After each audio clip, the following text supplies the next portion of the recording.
Welcome to the Land to Lots podcast, powered by Launch Development Finance Advisors. And now your host, Carter Froelich.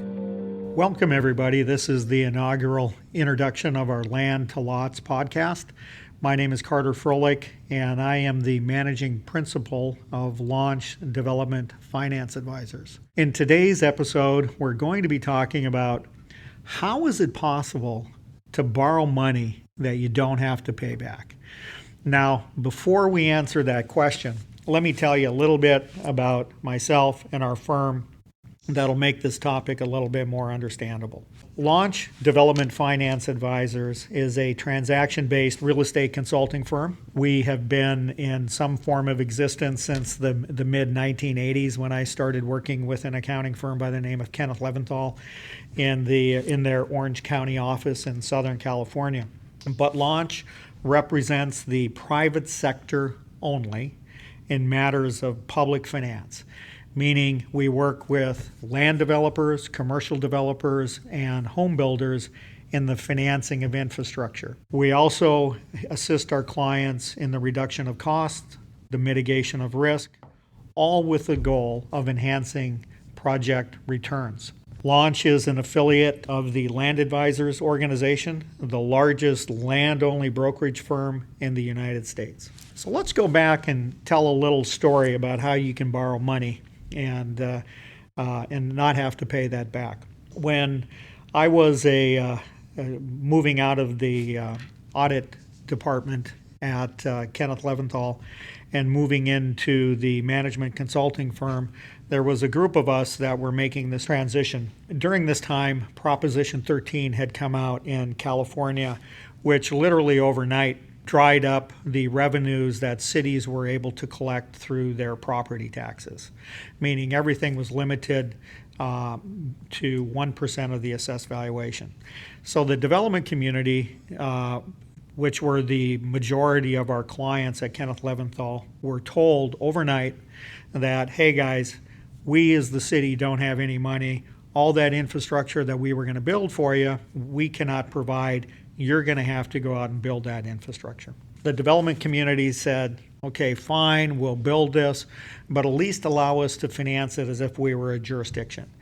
So in 1982, California passed the Mello-Roos Act, or the Community Facilities District Act, which allowed developers to set up special purpose taxing districts over their master plan communities and to issue tax-exempt bonds to fund public infrastructure.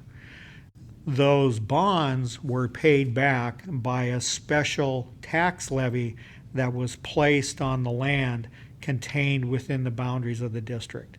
So we, being the newly minted management consultants at Kenneth Leventhal, sat down to read the Mello-Roos Act and thought to ourselves, let's see if we've got this right. Under one scenario, we can go and borrow $200 million from a third-party bank and pay that $200 million back with points and interest over time. Or alternatively, we can go borrow that same $200 million through the establishment of in this case, a community facilities district, and pass on those obligations to the homeowners. And we said, heck, we don't even need a calculator for this. Let's start doing it.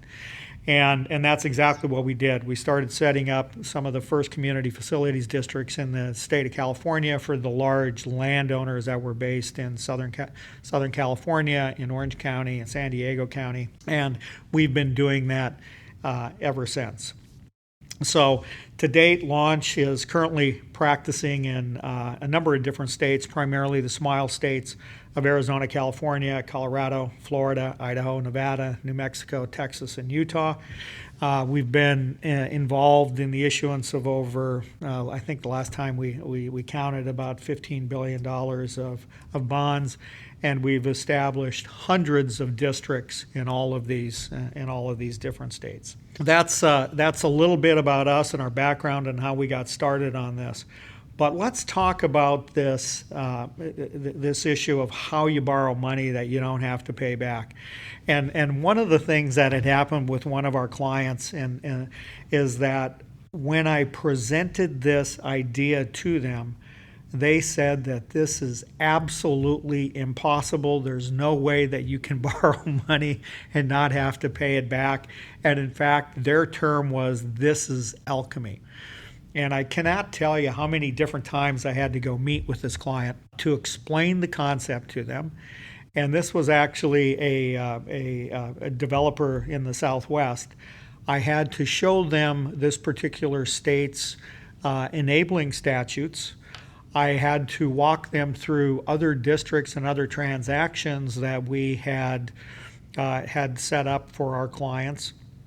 And they still had a hard time wrapping their head around, how can we go borrow money and not have to pay it back? And what they were typically used to is the standard way of financing development projects, meaning they would go in and they would buy the property using their money or an equity partner's money. So we have equity involved in the transaction. Then they would go out and find a third-party debt provider, typically an institutional lender, that would lend money and secured by a first deed of trust on the property to enable them to put in the public and private infrastructure, meaning streets, roads, water, sewer, storm drain.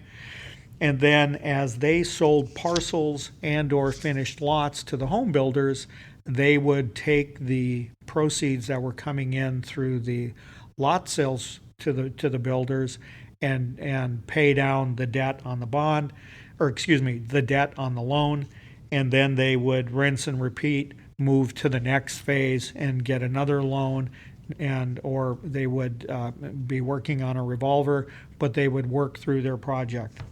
So for them, this idea of obtaining money to construct infrastructure, and then when they sell land to a home builder that they don't have to pay back, that was just absolutely foreign to them, and they thought it was too good to be true. One of the things that you need to be aware of when we're talking about special purpose taxing districts, as we'll be doing in our land to lot podcasts, along with other means of financing infrastructure and things that we can do as a development community to enhance our project returns, we have to remember that public debt that is issued through these special purpose taxing districts is non-recourse debt secured by the land only. There are no corporate or personal guarantees that are required. Second of all, we are issuing bonds at a tax-exempt interest rate. So what does that mean? If I'm a bond buyer and I'm a resident in the state of California, and the project that I'm buying the bonds on is located in California, then the interest that I am paid over time on the bonds is exempt for state and federal income tax purposes. As a result of this, the borrowing rates is dramatically lower than what we could get through a private equity provider or an institutional bank. Typically, they're in the 3 to 5% range. Thirdly, the bonds that we're talking about as it relates to the special purpose taxing districts are long-term debt, meaning they do not have to be paid back or they are paid back over a 25 to a 30-year time period, rather than a traditional bank loan that is typically paid back over a 3-year period, and you may have 1 or 2 6-month extension periods. The other thing is that as ownership changes within the boundaries of the district, or the responsibility to paying back the debt obligations on the bonds that were issued changes. So for instance, if we issue debt that's secured initially by the original land developer and he sells a parcel to a home builder, At the close of escrow, the home builder then becomes responsible for the debt obligation on the lands that they have just acquired. As the home builder then sells lots to individual homeowners, those homeowners are paying the debt obligation on their specific lot. As later on down the road, that homeowner may sell their home to another home buyer. That new home buyer, then steps in and starts making the debt service payments on the outstanding debt until that bond is in fact paid off. Thus, when you sell the land, the obligation to repay the bonds passes on to the next landowner. So you are not having to pay that off as you would with a traditional bank loan. So what happened with the story of our developer in the Southwest? Well, they finally got religion, if I can use that term, and they decided that they were going to go out and do one of these districts. Unfortunately, they didn't hire us to go do the districts. They just brought in an underwriter, and they went out and did the district. The thing that they had done, however, is they let the underwriter talk him into issuing more debt than what the property would actually support, given a tax rate, a target tax rate that they had established. And in order to do this, the underwriter had talked him into providing corporate guarantees to service the debt that was above what would be typically supported by the tax rate. As a result of that, they had a big influx of cash, and everything was good until the Great Recession hit, and then they weren't able to sell any more homes, and they weren't able to pass on that debt obligation. And at some point, the capitalized interest period started to burn off, and they were stuck writing the checks on this corporate guarantee to the bondholders. So in our world, guaranteeing bonds is an absolute no-no. You never do it. It never ends up well. At least that's in my experience. And if you are going to be guaranteeing these bonds, then you need to know how you're going to get out of it, or what it's going to cost you to get out of it should the economy turn. That's something we can talk about at another episode. But the key is that eventually they worked themselves out of this program, and now they're working exclusively with us moving forward, and they've never guaranteed another bond. So that's kind of the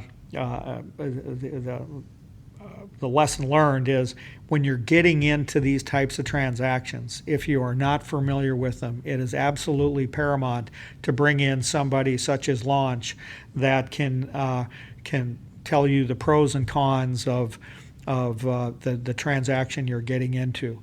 Remember that underwriters, they work for the bondholders. They don't work for you. Clearly, they're helping you get money, but at the end of the day, their allegiance is with the bondholders. We really represent you and you only, period, end of story, to help craft a custom-made financing strategy that matches your business plan to help you get as close as you possibly can to achieving that goal, living within the particular statutes that we have to live in based upon the state in which the project is located. So, in closing, what I'd like to say is what the developer in the Southwest thought was initially alchemy is not alchemy. This is a proven means by which developers, home builders, commercial developers can borrow money to fund public infrastructure, that the obligation to repay those bonds is passed on to the end users as parcels are developed and sold to commercial users, industrial users, home builders, and those home builders and commercial developers pass their properties on to end users. This is a proven practice. It's been going on, for instance, since the 70s in Texas and in the 80s in California, and but literally it's been going on since we started building roads through improvement districts in the 1913s in the United States. The beauty of this practice is that it reduces the amount of equity that you as a developer need to bring to the table. It can also reduce your third-party borrowing costs, therefore reducing the project's overall financing charges and enhancing your project profitability. So I hope this was helpful for you in understanding a little bit of the high-level background of special district bond financing, and I look forward to chatting with you on our next podcast.